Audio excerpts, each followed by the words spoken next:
Salut les gars, j'espère que vous allez bien, je vous retrouve aujourd'hui dans une nouvelle vidéo, on va parler bébé.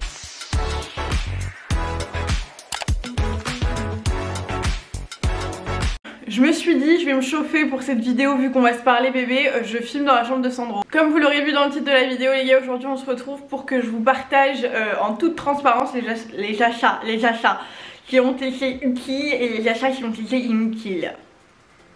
Les achats qui ont été utiles et ceux qui n'ont vraiment pas été. Cette vidéo est propre à mon expérience / notre expérience en tant que parent. Pour celles et ceux qui débarquent et qui ne me connaissent pas, déjà je vous invite à vous abonner. Mais donc je suis maman d'un jeune Sandro qui a aujourd'hui 15 mois. Donc avec un petit peu de recul, je peux vous dire nous ce qui nous a vraiment servi et genre les trucs où vraiment c'était pure bullshit et nous ça nous a pas servi. D'ailleurs si tu passes par là, que t'es papa, que t'es maman ou voilà que t'as de l'expérience avec les enfants, n'hésite pas à nous partager aussi ton expérience dans les commentaires. C'est toujours très chouette de pouvoir lire différentes histoires, différents vécus, donc n'hésite pas à nous raconter toi ce qui a été utile pour toi et ce qui n'a pas été, et si c'était à refaire qu'est-ce que tu changerais potentiellement. Le premier truc qui m'a un peu sauté aux yeux, c'est les achats qui concernent les trucs pratiques du genre vêtements.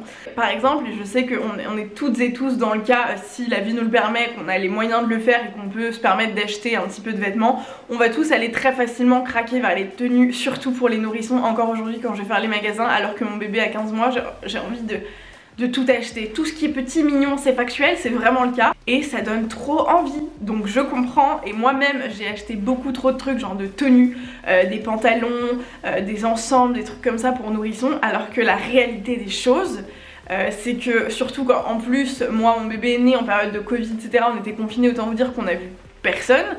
J'ai dû l'habiller, enfin on a dû l'habiller sur ses premiers mois, l'habiller vraiment peut-être 5 fois.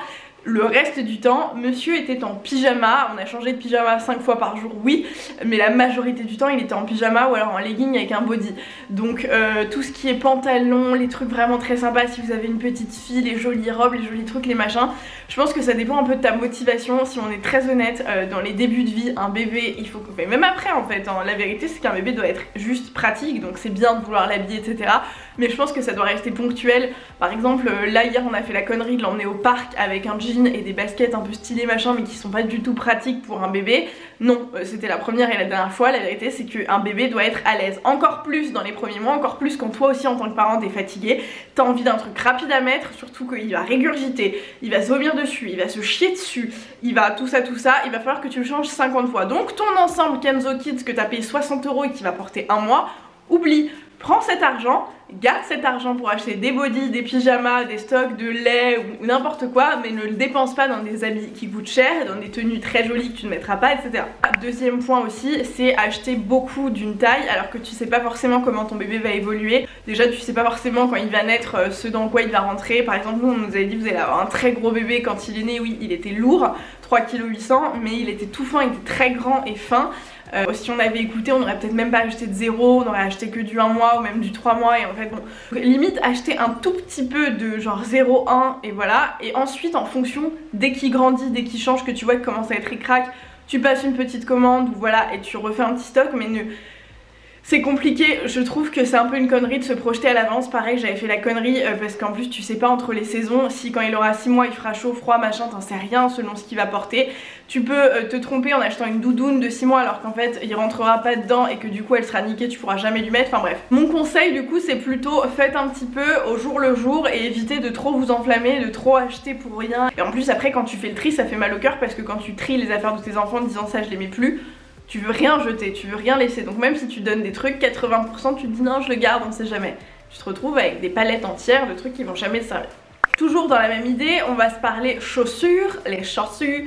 Voilà, acheter, nous et surtout il s'est fait offert pas mal de trucs. Nous la seule chose qu'on a acheté c'est des chaussons et ça c'est l'achat utile vraiment. J'ai commandé sur Etsy, je vous en avais parlé dans différentes vidéos que je faisais un peu régulièrement sur les favoris périculture où je rentre vraiment davantage dans le détail, où je vous montre vraiment de 0 à 2 mois, de 2 à 6 etc. Je rentre vraiment plus dans le détail, je vous invite à aller voir ces vidéos qui seront quelque part par là. Là c'est vraiment plus global, une petite synthèse. Mais les chaussons, ça a vraiment été un achat utile, genre les chaussons en laine etc. C'est hyper simple à mettre, tu mets une paire de chaussettes, des chaussons même pour sortir, ça tient vraiment chaud, c'est pratique parce que même s'il se dandine t'arrives à lui mettre très facilement. Les chaussures, Les chaussures, c'est chiant parce que t'as peur de lui faire mal aux pieds, surtout quand ils sont petits, et même encore aujourd'hui c'est un peu fragile et tout, t'es pas à l'aise, t'as peur de lui péter la cheville si tu forces un petit peu trop et tout. Les chaussures, surtout, il se met pas debout. Bon, c'est joli pour faire des photos, mais c'est tout, sinon c'est pas pratique. Potentiellement quand il gigote, il fait comme ça avec ses pieds, ça part, tu les perds, enfin bref. Les chaussures, c'est très cool, c'est très mignon, c'est machin, mais tant que ça marche pas, tant que ça ne se met pas debout, vos petites choses, vos petits bébés, honnêtement, je sais pas si c'est très utile. En tout cas, moi, si c'était à refaire, j'aurais pas de chaussures, j'aurais pas de... Voilà, j'aurais que des chaussons. Il y a un truc qui a été pratique pendant 3 jours et qui ne l'a plus trop été, mais ça c'est propre à notre situation, ça a été la baignoire de bébé. En fait, quand Sandro est né, il a fait son premier bain à la mater dans l'évier, etc. Et chez nous, donc on avait une baignoire, on avait la chance d'avoir une baignoire, mais en plus de ça, je sais pas pourquoi, parce qu'on le voyait sur toutes les listes de naissance, etc. On a acheté une baignoire pour bébé, la baignoire Stokke, qui est très très bien d'ailleurs, avec les pieds, c'est génial, surtout parce qu'il y a des pieds, elle est solide, elle est vraiment très pratique, ça vous permet de pas vous niquer le dos, etc. Le système pour enlever l'eau, bref, c'est très pratique. Nous, Sandro, en 2 semaines, il a pris 15 kilos, le gars, il rentrait déjà plus dedans, et surtout, on s'est très vite rendu compte qu'il préférait le bain libre. Donc pendant 2 semaines, un peu plus de 2 semaines, ça nous a servi de ouf, on était très contents de l'avoir et machin, et en fait, très vite, on est passé au bain libre. Donc pour vous dire ce que c'est que le bain libre, si jamais vous ne connaissez pas, c'est le fait juste de le laisser tout seul, enfin tout seul, on s'entend, évidemment les gars, on est là, mais de le laisser faire sa life sans qu'il soit dans une petite cagette quoi. Donc il était dans la baignoire comme nous, sauf que voilà, il était allongé, et en gros nous, l'unité de mesure qu'on se donnait pour l'eau, c'était il fallait que l'eau soit à la moitié de son oreille, et voilà, après on le laissait barboter un peu, évidemment qu'on était là et qu'on le laissait pas sans surveillance, mais voilà, c'est ça le bain libre. Et donc du coup cette baignoire nous a plus servi, d'ailleurs on a donné pas mal de trucs qui nous servaient plus à une asso, mais voilà, au final la baignoire qui a un certain coût, qui nous a servi 2 semaines, et je pense que même si on avait fait le bain libre dès le départ, je pense qu'en fait ça n'aurait pas changé grand chose. Bon, pour notre dos c'était pas incroyable, mais au final Sandro c'est ce qu'il préférait, être tranquille dans son bain. Il y a un truc, c'est pas totalement inutile, mais c'est vraiment quelque chose avec le recul, si on nous l'avait pas offert, j'aurais eu le seum de l'avoir acheté, surtout pour le prix que ça coûte. C'est le couffin de naissance, vous savez, les jolis couffins en paille, etc. Ça coûte une blinde, ça coûte 150 ou 200 euros, quelque chose comme ça. Nous on l'a reçu en cadeau sur la liste de naissance et je suis hyper contente, et on l'a gardé avec les affaires de Sandro qu'on veut garder parce que c'est des super souvenirs, mais il est resté peut-être 1 mois dessus, il dormait dedans tout le temps, etc. Mais c'est très cher payé pour l'usage que vous voulez en faire, si vous voulez. En réalité, le couffin, enfin ça dépend de la taille de vos bébés, etc. et de ce qu'ils font, mais le couffin, ils vont grandir très vite, donc très vite ils pourront plus rentrer dedans. En réalité c'est pas si pratique que ça à bouger. Enfin par exemple nous on avait un duplex et on le descendait pas dans le couffin quoi. C'était, enfin voilà, et c'est pas non plus une poussette le truc, donc c'est pas hyper stable à tout moment. Bref, on le bougeait pas vraiment dans le couffin, à la limite on changeait d'un canapé au fauteuil dans le couffin, mais c'est tout. Donc c'est un couffin, c'est très joli, c'est design, c'est machin, ça coûte très cher pour l'usage que t'en fais. Potentiellement si tu es pour l'usage du transat ou d'autres choses, ou de la poussette s'il y a un cosy, bon ça fait à peu près le même usage, et si t'es dans une optique de pas trop claquer de thunes, et ben ça peut être intelligent de raisonner à une autre option. Voilà, si tu peux te le permettre c'est cool parce que c'est mignon, tu fais de jolies photos, c'est trop chou de voir ton bébé dans un couffin, ça fait vraiment genre c'est une poupée quoi. Mais c'est pas forcément hyper utile, voilà, ça dépend pour qui, mais je trouve que c'est même pas forcément le truc le plus pratique au monde.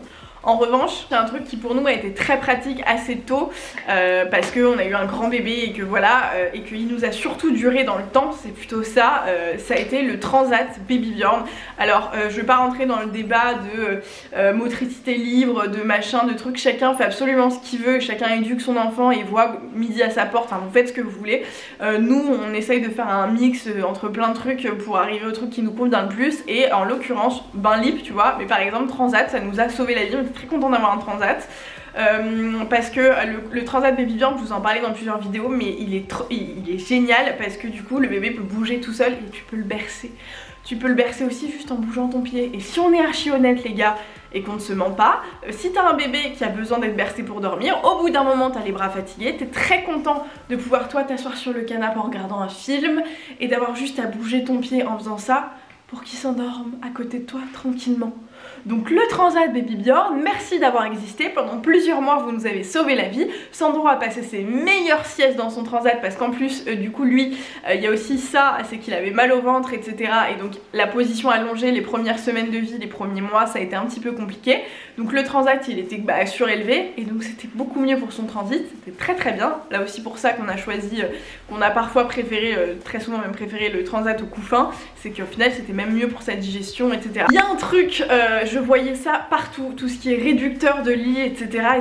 Alors du coup j'en ai acheté un ou même deux sur Amazon parce que le sujet du sommeil de bébé c'est un vrai sujet, donc t'es prêt à tout pour te dire je vais optimiser son sommeil etc. Bon très souvent c'est un peu toi et ta chance. Si vous me suivez sur Instagram vous savez que notre bébé ne fait toujours pas ses nuits, qu'on est au bout du rouleau, qu'on est très fatigué, mais bon c'est la vie. Bon, on a essayé plein de trucs, dont le réducteur de lit, il a détesté. Ça a coûté 80 balles je crois, je l'ai gardé une semaine, je l'ai revendu sur Vinted là pour le Quidico Presto. On a acheté un autre truc, genre un Cocoon Baby ou je sais plus quoi, bref tous ces trucs là, nous ça n'a pas du tout fonctionné. Sandro détestait, en fait il détestait être vraiment genre, il y a eu ça aussi, il y a eu les trucs d'emmaillotage etc. Je vous dis, en fait quand t'es jeune parent souvent t'achètes des trucs dans un peu dans l'impulsion parce que un problème, une solution. En tout cas c'est l'impression que tu as, et du coup tu vas avoir des achats hyper impulsifs en mode je vais tout acheter parce que j'ai lu un article de blog et je pense que c'est ça qu'il me faut. Ça c'était moi toutes les nuits sur mon téléphone en train de passer des commandes sur Amazon, et au final je pense qu'il n'y a aucun truc où ça m'a révolutionné la life, au contraire c'était des trucs qui me servaient pas. Les réducteurs de lit, les trucs d'emmaillotage etc. Ça m'a coûté une blinde pour rien du tout. Sandro n'en avait rien à foutre, au contraire il supportait pas. Au début, au tout début, quand il était bébé à la maternité, je le faisais moi-même, je l'emmaillotais avec une couverture, et la couverture je l'ai encore aujourd'hui, c'est une couverture multifonction qui sert à tout, et c'est une couverture donc je l'ai pas acheté spécifiquement pour ça. Mais quand j'achetais des trucs spécifiquement pour qu'il soit bien calé dans son lit, bien emmailloté etc, à chaque fois il en avait rien à foutre. Donc faites avec les moyens du bord. Si vous avez une couverture, vous allez sur YouTube, vous tapez tuto emmaillotage, ou alors si vous avez une couverture pareille, vous la mettez autour du lit, ça fera réducteur de lit, la même chose, que ça vous coûtera pas 80 balles. Il y a un truc aussi, mais ça c'est bon, ça c'est un petit peu compliqué de résister, c'est que il a reçu en cadeau, on lui a acheté etc des tonnes de doudous, des tonnes de peluches, des tonnes de trucs. Là on a des paniers entiers remplis de doudous, de peluches, voilà, pour qu'au final il en aime une ou deux. Il y en a une seule qui fait de la musique avec laquelle il adore dormir. Les doudous, j'ai fait faire des doudous brodés avec écrit Sandro, des machins, des trucs. Il en a rien à foutre, mais rien à foutre. Je sais qu'il y a des enfants qui eux ont un doudou et ils sont voilà, dès le départ, dès qu'ils naissent, ils ont leur truc fétiche etc. Alors nous Sandro n'en a rien à foutre, mais même si c'était le cas du coup ils en ont souvent un seul, ils en ont pas 157. Donc ça sert pas forcément à grand chose. Oui c'est très mignon, oui machin, à part foutre du bordel partout, ça prend la poussière, c'est machin, après faut le stocker, après ça te fait mal au cœur de les laisser machin. Il lui faut juste the one. Oui pour ça il faut lui en proposer plusieurs. Mais c'est un peu comme pour tout, plus t'as le choix, plus tu stresses. Moi j'ai un peu l'impression que c'est cet effet que ça a fait à Sandro, le fait de se dire mais j'en ai tellement, en fait j'en ai rien à faire, tu vois. Alors que potentiellement si dès le départ il avait eu un truc ou deux à la limite, peut-être qu'il aurait une préférence pour un truc, il s'y serait attaché et tout. Là on n'y est toujours pas quoi. Au sujet de la nourriture, il y a un truc aussi qu'on a eu aussi dans la liste de naissance, et je suis très contente parce que ça va nous resservir etc. Mais je veux dire que c'est pas un achat utile dans le sens où encore une fois tu peux faire autrement pour beaucoup moins cher, et voilà. C'est le Baby Cook de B.A.B.A. Qui coûte une couille, vraiment je pense, je sais pas s'il est pas à 200 balles. En gros ce que ça fait c'est que ça cuit les aliments sucrés ou salés, légumes ou fruits du coup, et qu'après ça te les mixe. Voilà, c'est un cuiseur-mixeur qui est très design, qui est très beau, etc. Qui nous a bien servi pendant tout le temps de la diversification, etc. Mais en fait, Sandro a très vite mangé comme nous, il a très vite commencé à manger des morceaux, etc. Donc ça nous a vraiment servi, je dirais 2 mois. Et après, là, on va s'en servir pour faire des compotes de temps en temps, mais voilà. Je veux dire, on aurait très bien pu juste faire cuire dans une casserole de l'eau avec des légumes et après avec un mixeur écrasé. Ça aurait coûté moins cher, machin. Ça, c'est un autre sujet aussi. Bon, c'est pas vraiment un achat, mais c'est plus sur un mode de fonctionnement entre guillemets, c'est de se dire genre tout noter, genre que ce soit pour la bouffe ou pour tout le reste. Il y a un moment pendant les premières semaines par exemple, j'avais ma montre connectée que j'ai enlevée depuis parce que ça me stressait de ouf. J'avais ma montre connectée qui me calculait du coup quand j'étais éveillée, quand je dormais, quand machin et tout. Et donc ça me disait bah Sandro s'est réveillé tant de fois machin. Autant vous dire que ça m'a angoissée les premières semaines. C'est un peu comme quand t'es au régime et que tu te pèses tous les jours. C'est une angoisse, vraiment, c'est une source de stress. C'est un enfer. Tu vas comparer, tu vas te stresser, tu vas te truc. Et un bébé c'est suffisamment difficile entre guillemets comme ça au quotidien, tu dois tout apprendre, tu dois machin, pour te rajouter un truc en plus, une espèce de carnet de route, faut faire mieux qu'hier, faut machin, faut truc, faut que ah là il a mangé 150 et hier il a mangé 125 et merde des trucs, à moins qu'évidemment il ait des problèmes quoi que ce soit, sinon franchement laisse-toi un petit peu tranquille, laisse ton bébé un petit peu tranquille, que ce soit pour le sommeil, pour la bouffe, pour tout ça. Tant qu'il est en bonne santé et que voilà, il sait, il se laissera pas mourir de faim, il se laissera pas mourir de soif, il se laissera pas mourir de dodo, quand il est fatigué il dormira, même si toi t'es au bout du roule, le plus important c'est lui. Un dernier truc par rapport à la bouffe, ça a été les bavoirs. Clairement, on lui a acheté, ou il a eu des tonnes de bavoirs, vraiment quand je vous dis des tonnes de bavoirs, des dizaines et des dizaines de bavoirs en tissu, pour 95% d'entre eux. Et en fait, bon, Sandro était un bébé qui régurgitait beaucoup. Et en fait, au bout d'un moment, je dis mais on arrête de lui mettre des bavoirs. De toute façon, on va le changer parce que ça passe à travers. Surtout les bavoirs en tissu, ça ne sert à rien. C'est joli, c'est machin, oui, ça permet de nettoyer un petit peu les bords de bouche, machin, c'est très mignon. Mais en vrai, quand il régurgite pour de vrai, ou quand il vomit, ou quand il mange et tout, ça sert à rien du tout. Les petits bavoirs mignonnets en tissu, etc. Ça laisse tout passer, c'est crado, ça passe quand même sur les bodys. Enfin, c'est vraiment autant ne rien avoir. Et de toute façon, aller laver le body, enfin, tu vois, je veux dire, de toute façon, ça revient au même. Donc moi, mon point, c'était genre, pourquoi je vais rajouter un bout de tissu à laver alors que ça n'a aucune incidence? J'enlève le bout de tissu, ça me fait un truc en moins à laver. Voilà, c'était plus comme ça que je voyais les choses. Au début on lui a mis, après on lui a plus mis. Par contre le truc qui a été vraiment utile, ça a été les bavoirs en silicone. Vous savez là en l'occurrence, pareil c'était sur la liste de naissance, il y en a eu 2 qui étaient un peu grands pour lui à la naissance. Je sais pas si ça existe en taille de naissance. Si c'est pas le cas, c'est une invention à faire parce que c'est le seul truc qui est vraiment utile. Parce que ça passe pas sous les vêtements et parce que surtout ceux avec le petit réservoir quand il commence à manger etc, c'est magique. Nous il en a donc 2, on alterne. On en a un dans son sac et un à la maison, voilà. Et c'est génial, pour de vrai c'est un vrai bavoir dans le sens où il fait vraiment son taf. C'est à dire que quand tu manges et que ça tombe, et ben il y a le réservoir donc ça va dedans, quand même quand c'est de l'eau, et ça ne passe pas sur le vêtement. C'est quand même l'intérêt premier. Et t'as juste à laver le bavoir, t'as pas à tout changer. Donc ça c'est utile. Là ça va plutôt être justement les trucs vraiment utiles. Genre si je devais vous conseiller quelques trucs, ce serait ça. Il y a un truc pour les déplacements notamment qui nous a vraiment été utile, et je vous en parle parce que je sais que tout le monde n'en a pas. C'est un produit, un matelas allongé nomade. Est-ce que je l'ai ici? Il est là. Donc c'est ça, on voyage tout le temps avec, il est tout le temps avec nous. C'est hyper pratique pour plein de raisons. Alors déjà parce que ça prend pas de place et qu'en même temps tu peux mettre un tas de trucs dedans et que tu peux vraiment le changer partout. Genre nous on change sur un banc dans la rue avec ça. Bon quand il fait pas moins 500 000 hein, on n'est pas des parents indignes. Mais c'est confortable pour lui, c'est ça que je veux dire. C'est qu'on n'a pas besoin de se trimballer avec des serviettes et des trucs. S'il le salit, et ben c'est une espèce de plastique donc ça se nettoie hyper facilement. Il y a un petit coussinet pour la tête. Et vous avez des endroits là pour mettre les couches, là pour ranger tout le reste. Donc on met nous ces petites lingettes, sa crème pour le cucu quand il est un peu rouge, du sérum fit, enfin bref on peut tout mettre. Et c'est vraiment genre le truc pratique, c'est genre un indispensable, c'est genre le truc, on ne peut plus s'en séparer.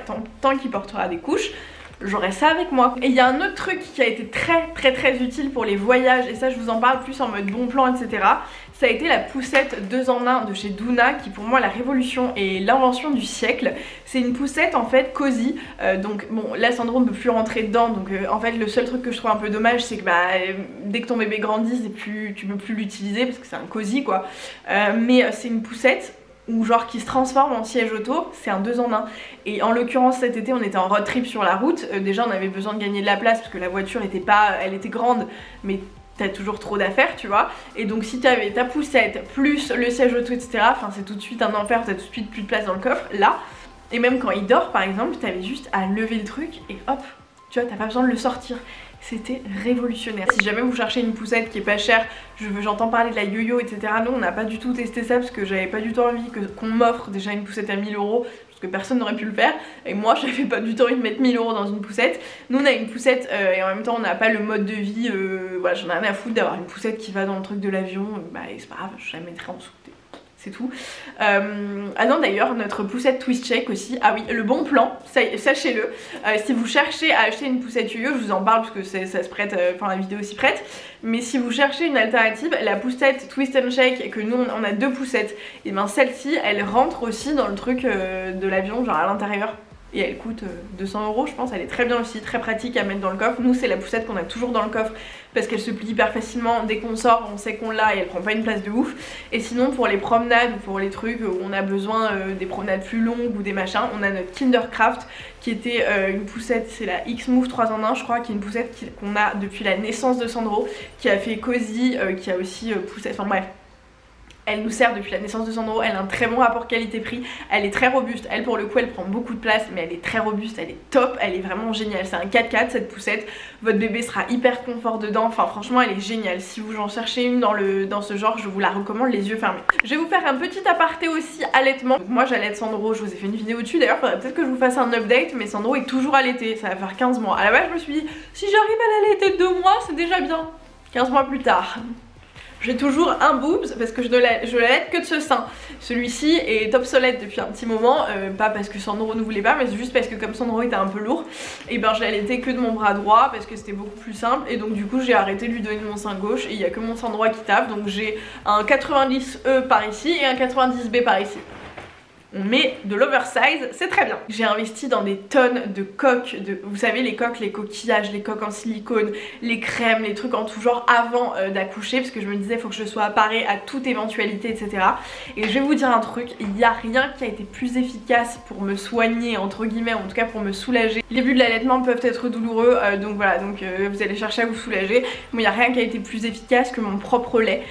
Donc voilà, pensez-y aussi, que ce soit pour vous, pour votre bébé d'ailleurs, hein, le lait c'est magique, le lait maternel c'est magique pour soigner les bobos, pour quand ils sont un peu irrités, pour tout, c'est le meilleur médicament clairement, et même pour vous. Donc moi je me mettais du lait à moi-même, je l'ai enfin, voilà, en mode crème quoi, et franchement ça a été magique aussi, donc pensez-y. Il y a un point sur le tire-lait qui est indispensable pour moi, parce que parfois votre bébé va pas téter assez pour éviter les engorgements, si vous voulez tirer du lait pour sortir ou quoi que ce soit, bref le tire-lait si vous allaitez il faut quand même en avoir un qui soit manuel ou électrique.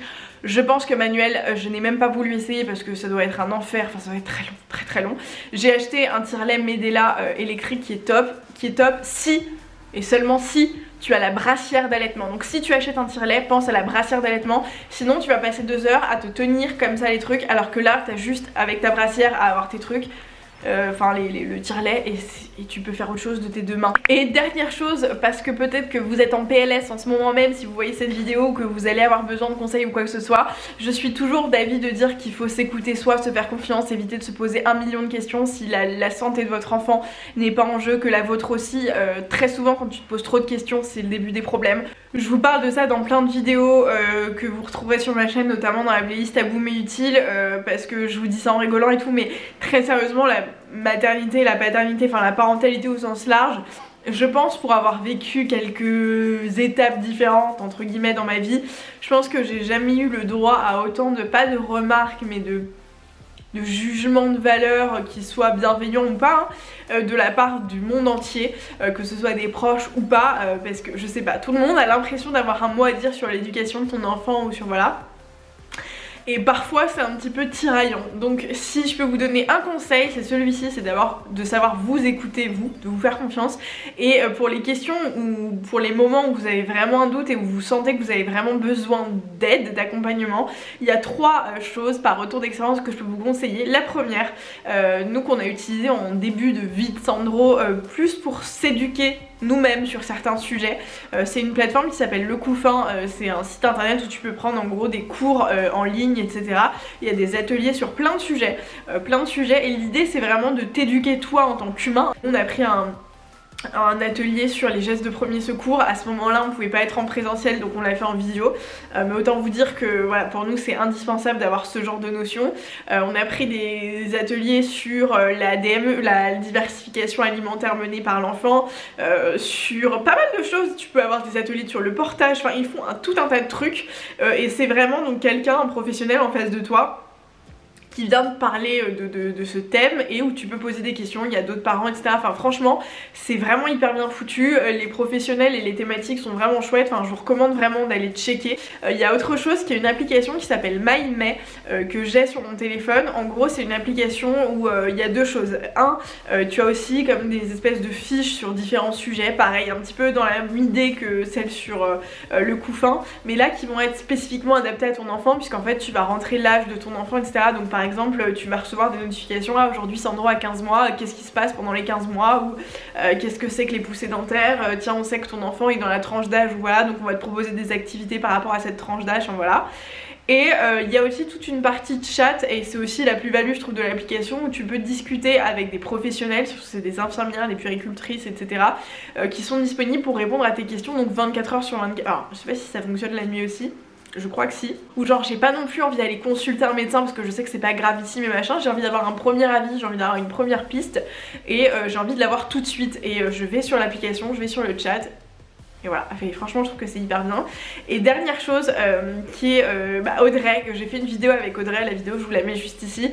Audrey qui est une professionnelle aussi de la santé qui vit au Canada et qui a ouvert un centre de périnatalité et qui accompagne beaucoup de parents sur pas mal de sujets, notamment le sommeil de l'enfant.